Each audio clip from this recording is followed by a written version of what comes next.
Friends, मैं मेघना Sharma actor. मैं हमारी तमन्ना भोजपुरी म्यूजिक चैनल के ओर से आप सभी का स्वागत करती हूं।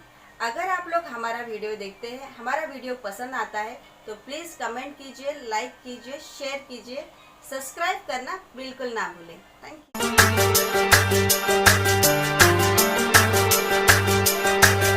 Music by Shankar Singh.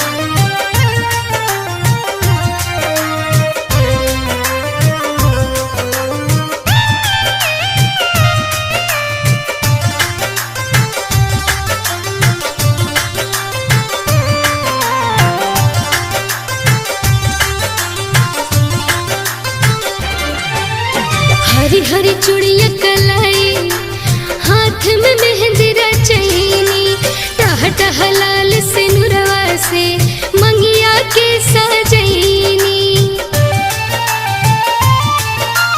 हरी हरी चूड़िया कलाई, हाथ में मेहंदी रचैनी, टह टह लाल सिनुरवा से मंगिया के सजैनी।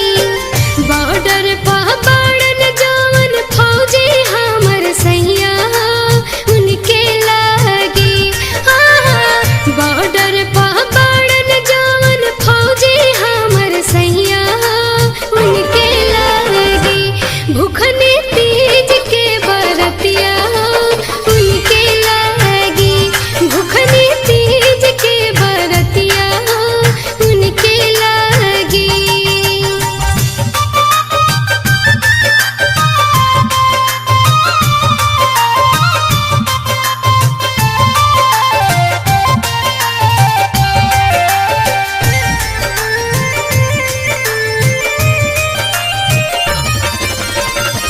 हे महादेव उनके रखी हा सलामत जी, रउए हवा